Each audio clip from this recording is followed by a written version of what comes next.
Ok, muy buenos días a todos. Estamos con materiales poliméricos en la Escuela Industrial Pedro de Murillo y vamos a comentar el día de hoy todo lo que se refiere a la clasificación y características especiales de los polímeros según su clasificación.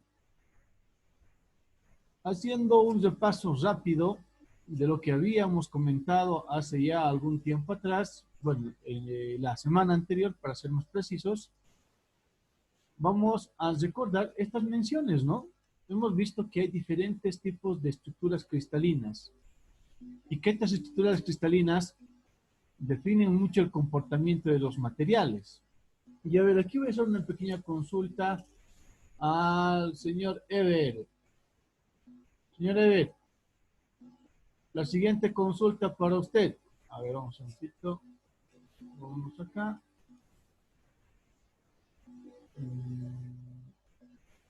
Ok. Vamos a dejar de compartir un momentito. Bien, ahora sí, vámonos a nuestra presentación. Ahora sí. Señor Ever, la siguiente consulta. Ever, buen día. ¿Dónde estás, Ever? Tienes que activar tu audio, Ever. Sí, Inge. Ok, listo. A ver, te hago la siguiente consulta y voy a hacer aquí, voy a empezar a rayar un poco nuestra pizarrita, ¿sí? En el caso de este polímero, tenemos acá hay un polímero, este polímero. Bueno, este no es un polímero. Aquí tengo un tipo de estructura cristalina, esto lo voy a poner en azulito, voy a poner ahora en verde otro tipo de estructura cristalina, ¿no? Y esto lo hemos comentado en la clase anterior también. Y tengo acá en rojo otro tipo de estructura, bueno, esta no es cristalina, es amorfa, ¿sí? Es una estructura amorfa. Consulto, estimado Ever, en el caso de este azul, estas estructuras, ¿a qué tipo de materiales pertenecen? ¿Metales, polímeros o cerámicos? Según el caso de lo que entendí, creo que se pertenece a los metales. Exacto, estos son los metales, ¿no? Estos son metales. ¿Por qué? Porque tienen una estructura cristalina muy bien definida, una estructura generalmente es cúbica, puede ser cúbica centrada en el cuerpo o cúbica centrada en la cara, ¿sí? Pero esta es la estructura Sí. característica de los metales. Esta segunda, si hablamos del verdecito, ¿a cuál corresponde? Eh, mm, Y aquí tienen una idea solamente... sería los cerámicos. Exacto, muy bien, cerámicos, cerámicos, sí, estos son los cerámicos. Y los cerámicos, a diferencia de los polímeros, tienen una estructura hexagonal. Aquí vamos a tratar de dibujar para que se vea de forma más clara. Va formando una especie de pirámide. Y esta estructura Sí. permite que a los cerámicos soportar más altas temperaturas. Eso es muy interesante de entender. Y por último tenemos acá los polímeros, ¿no? Estos son los Sí. polímeros. Aquí abajo tenemos los polímeros. Y en el caso de los polímeros podemos decir que son estructuras muy diferentes a los metales y a los cerámicos, porque estas estructuras no son estructuras cristalinas, son estructuras amorfas. Estructuras amorfas. ¿Por qué decimos amorfas? Y eso puede verse claramente acá. Amorfas porque no tienen forma. Cuando hablamos de estructuras amorfas, son estructuras que no tienen forma. ¿Sí? ¿Está clarito, no, estimado Ever? Sí, sí, Inge. Ya, mira Está acá. claro. Aquí puede ver en los metales, los átomos están muy bien distribuidos, van formando diferentes tipos de formas, ¿no? Acá los cerámicos también. En el caso de los polímeros, eso es muy difícil. Son, como ya habíamos comentado en la clase anterior, como una especie de mantas, unos mantos en donde los átomos van tomando su posición sin ningún tipo de forma o ni sin ninguna formación específica. Por eso se dicen estructuras amorfas, porque no tienen forma. ¿Ok? Bien. Entonces, como eso ya quedó claro y entendido, ahora recordamos también esta parte de los monómeros.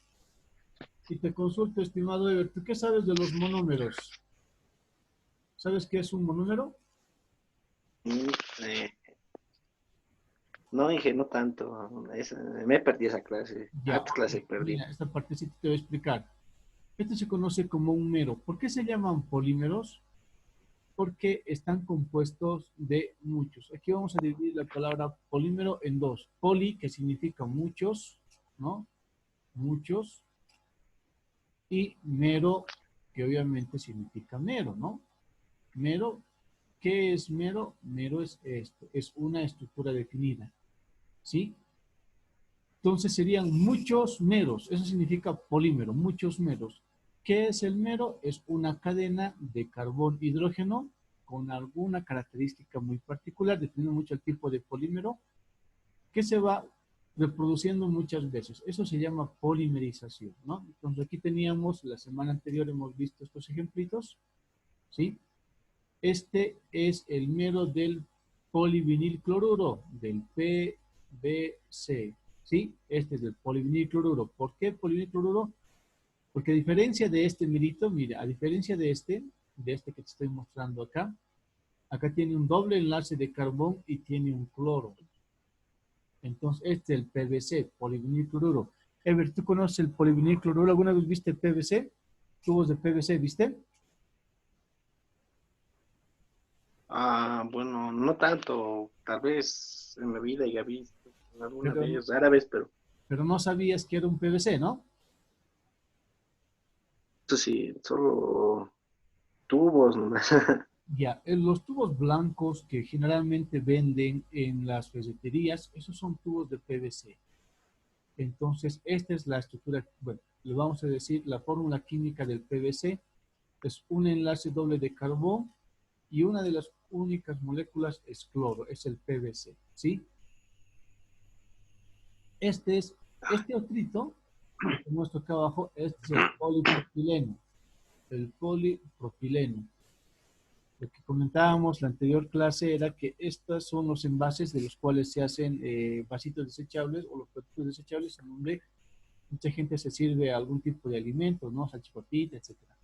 Mira, la diferencia con el PVC es esta cadena. Acá esta cadena ya no es cloro, sino es carbón, hidrógeno 3, ¿no? Por eso es polipropileno. Met et prop. Está 1, 2, 3 carbón. Por eso es polipropileno, ¿no? Y esta cadena se va reproduciendo a lo largo y esta es la polimerización. El mero, aquí sería el propileno, y como son muchos propilenos sería polipropileno. Aquí el mero sería el vinilcloruro. Como son muchos sería polivinilcloruro. ¿Se entiende, verdad, de ver? Sí, Inge. Ok, entonces esto para que tengan muy en cuenta la fórmula o la reacción química de los polímeros.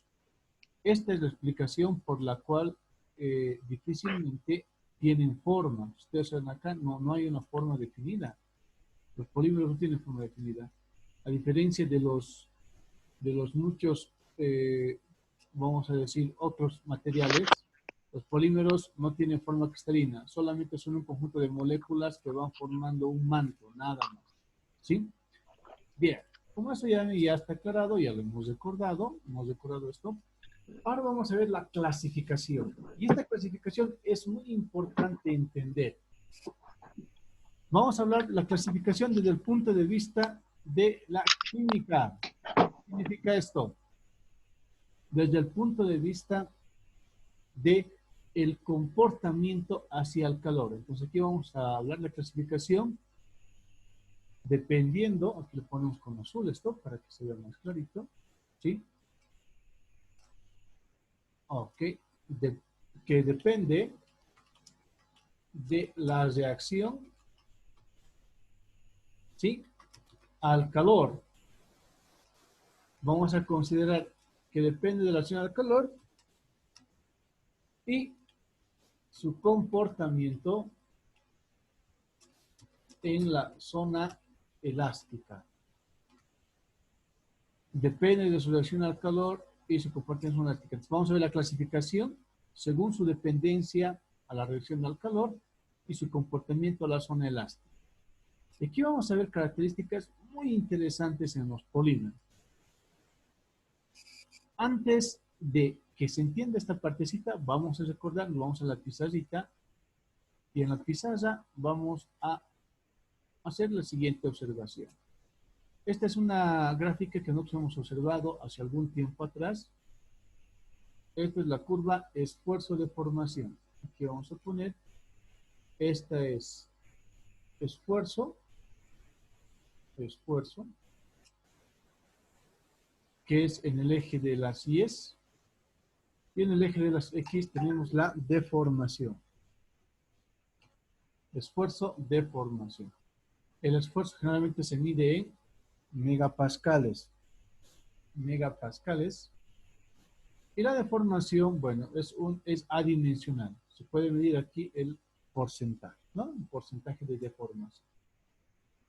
Habíamos comentado lo siguiente, que existen las siguientes zonas. Cuando aplicamos nosotros, vamos a dar letras, pondremos ahora en color verdecito para que sea más entendible. Cuando nosotros aplicamos esfuerzo, y esto lo vimos en metales, un esfuerzo de tracción a un cuerpo cualquiera, existen los siguientes comportamientos. El primer comportamiento, como ustedes saben, es muy lineal. El segundo tiene un comportamiento un poco ya no tan homogéneo como el primero.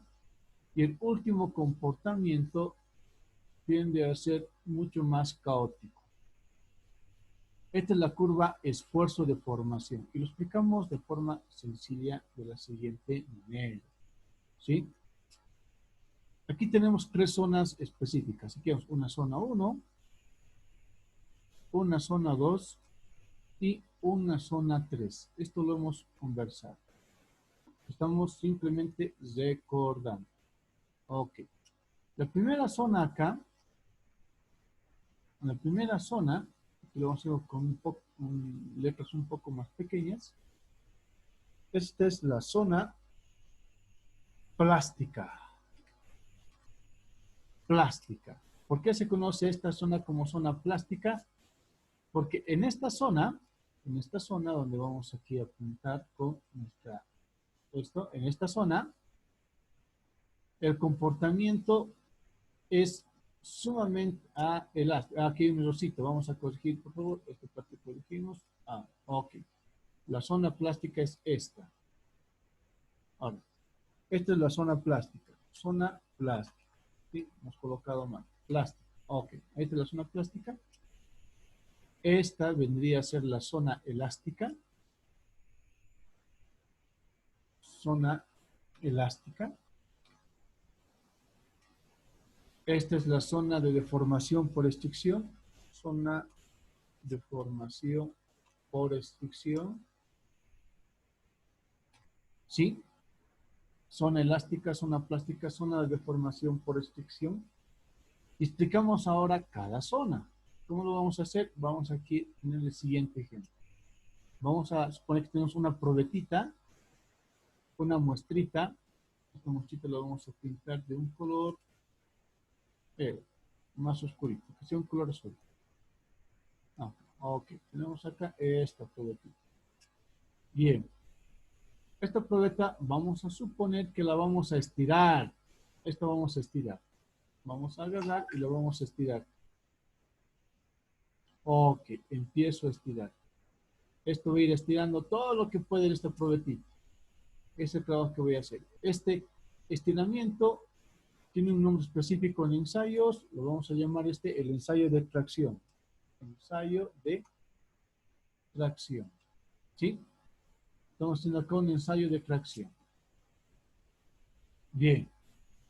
Cuando estiramos, existe un primer comportamiento, y eso lo vamos a ver acá. En esta parte existe un primer comportamiento en la zona elástica de deformación, pero la deformación no es permanente. Entonces, aquí vamos a hacerle una flechita para que se entienda bien lo que estamos explicando. Esto ya lo hemos visto, estamos simplemente repasando. Aquí decimos la deformación no es permanente. La deformación no es permanente.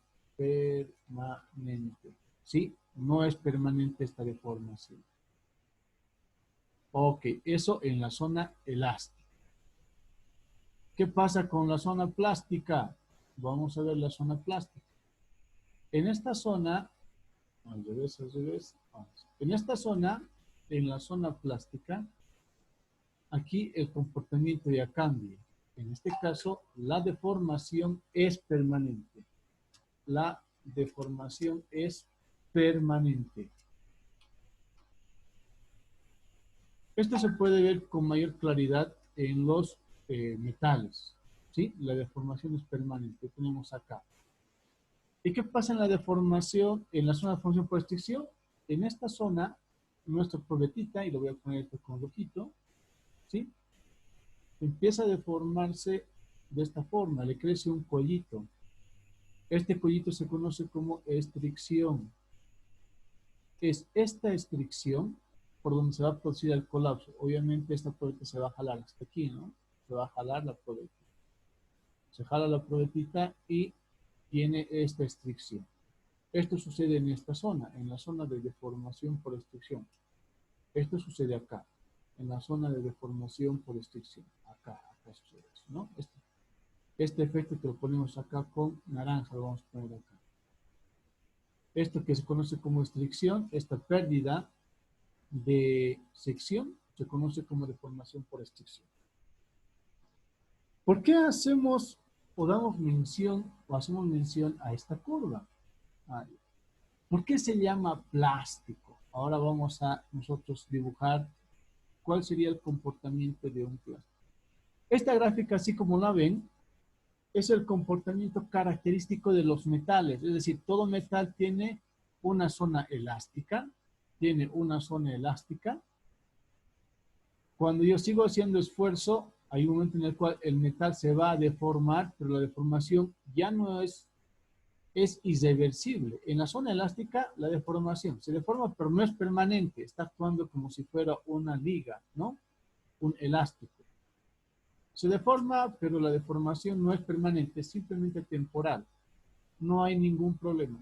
Dejo de aplicar el esfuerzo y la forma de la pieza es la misma.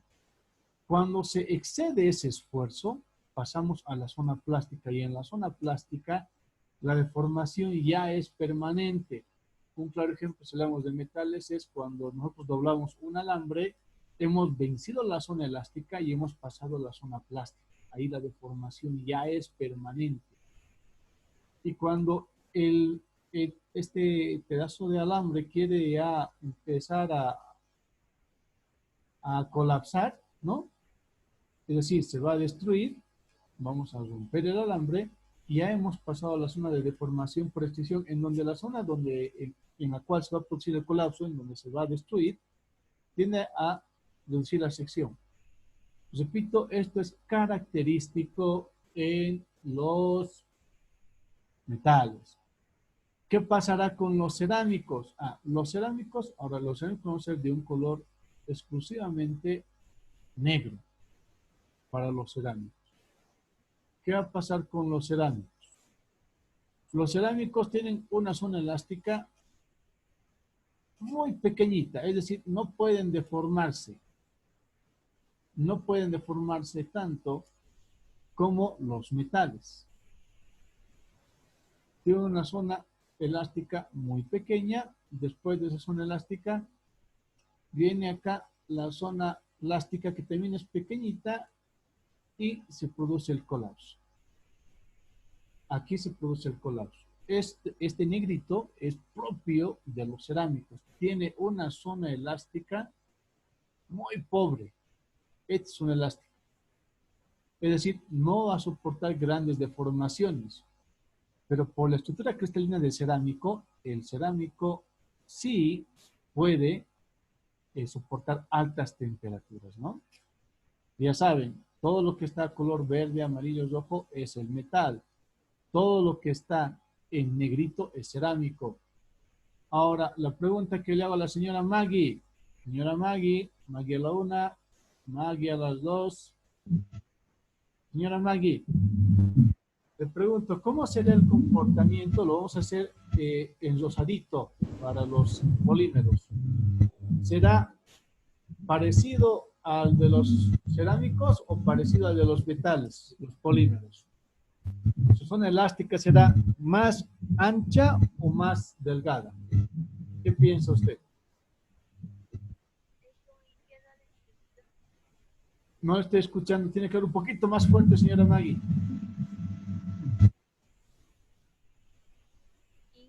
No lo escucho, no lo escucho.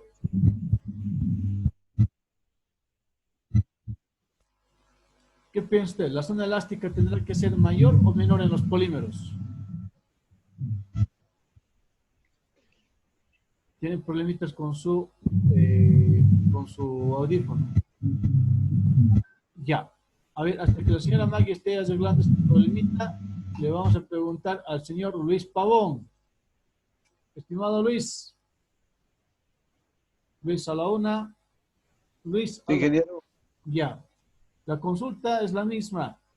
La zona elástica para el caso de los polímeros será mayor a los cerámicos, menor a los cerámicos. ¿Tú qué piensas? Para los cerámicos, Para los polímeros. yo creo que es mayor. Exacto. ¿Y soportará mayor esfuerzo, sí o no? Sí, ingeniero. Ya, más o menos, si Mayor. comparamos entre un polímero, el negro es el cerámico, el de colorcito son los metales. Un polímero sería más o menos así, estimado Luis. Esto que estamos poniendo es solamente, esa es la zona elástica, y de aquí viene la zona plástica. O sea, esto se va a alargar bastante, ¿sí? Los polímeros tienen mayor zona elástica, mucha mayor zona elástica, pero más que zona elástica, hasta aquí sería su zona elástica, más o menos. Aquí ponemos, ¿ya? Parecida a la de los metales, más o menos, y lo demás es zona plástica. Por eso, aquí está, desde acá, desde este puntito que voy a poner con flechita para que lo vean ustedes bien, desde acá hasta acá vendría a ser su zona más que elástica, plástica, es decir, tiene una deformación irreversible. Tiene una zona elástica, obviamente es mucho mayor a la del cerámico, relativamente parecida a la de los metales, pero ¿qué es más? Es más la zona plástica. Por eso los polímeros se los conoce como plásticos. ¿Ahora entiendes, estimado Luis? Sí, ingeniero, entiendo. Por eso se dicen plásticos, porque tienen una zona plástica amplia, mucho más amplia, comparada con los cerámicos y con los metales. ¿Ok? Eso tiene que quedar bien en claro. Entonces, como nosotros ya tenemos en cuenta esta gráfica, ya sabemos que esto es lo que va a suceder, vámonos ahora a nuestra presentacióncita. Considerando eso, sabemos que los plásticos tienen un comportamiento interesante en cuanto a su zona plástica, ¿no? Existen tres tipos de cerámicos. Los cerámicos, los termoplásticos, elastómeros y termoestables. Termoplástico, elastómero, termoestable. ¿De qué decimos una definición rápida de qué es un termoplástico? Los termoplásticos son aquellos que soportan, vamos a decir, ya, se deforman por acción del calor. Esos son los termoplásticos, los que podemos deformar o darle forma, que es lo mismo, ¿no? Por acción del calor. Este tipo de polímeros tienen un comportamiento muy interesante. Acá, por ejemplo, estamos observando, ¿no? Mira cómo es su formita, ¿sí? Esta es su estructura amorfa, ¿ya? ¿Qué pasará con los elastómeros? ¿Qué son los elastómeros? Lo ponemos este con verde y los elastómeros, más que deformarse por el calor, son aquellos que tienen presentan una mayor zona elástica. como su nombre dice, son elásticos, elastómeros. Ah, interesante. Ahorita vamos a comparar las estructuras amorfas de los tres. ¿Y qué pasará con los termoestables? Los termoestables, en comparación con los termoplásticos, no se deforman por acción del calor, se degradan. Aquí ponemos, se degradan por acción del calor. Se degradan por acción del calor. Por ende, soportan mayores temperaturas, ¿no? Soportan altas temperaturas. Esta es la gran diferencia entre los elastómeros termoplásticos termoestables. Aquí nos escribe muy bien. Ok, altas temperaturas. Los termoplásticos se deforman por acción del calor. Los termoestables se degradan por acción del calor, pero obviamente soportan más altas temperaturas comparada con los termoplásticos. Y los elastómeros presentan mayor zona elástica. ¿Sí? Ahora revisamos un poco este comportamiento. Revisamos un poco el comportamiento. Mira, acá tenemos los elastómeros y aquí tenemos los termoestables. ¿Qué puedes observar, estimado Luis? A ver, una revisión entre las tres estructuras amorfas. ¿Qué es lo que tú puedes encontrar? En la estructura termoplástica hay mayor... ¿cómo se puede ¿Habrá decir? algún...? A ver, hablaremos Hay de de- orden. ¿Cuál de estos tres es más ordenada? ¿Termoplástico, elastómero o termoestable? La elastómero. Ah, exacto. El elastómero tiene mayor orden, ¿no es cierto? Entonces, en todo polímero cuyas cadenas tengan un poco más de orden, es mayor la zona elástica. Se comporta como un elastómero. Muy bien, estimado Luis. Ahora, hacemos a un lado el elastómero y comparamos el termoplástico y el termoestable. ¿Qué puedes ver entre el termoplástico y el termoestable, Luis?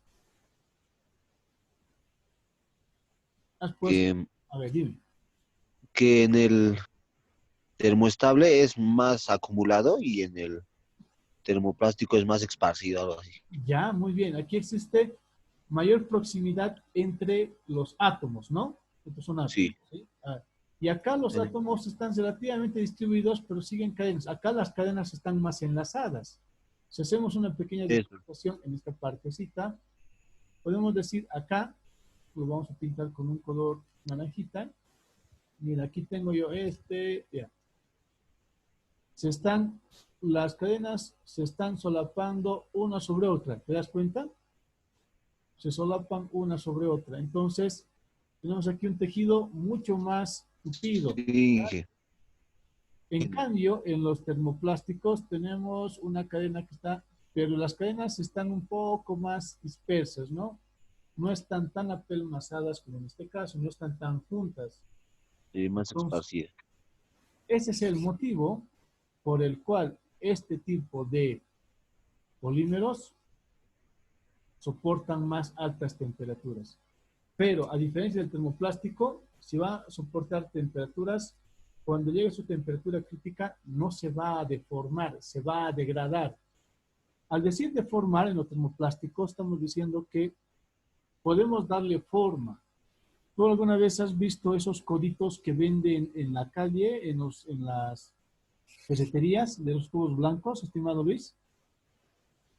Sí, que eso se calienta y se dobla, ¿no? Exacto, se calienta y se dobla porque son termoplásticos.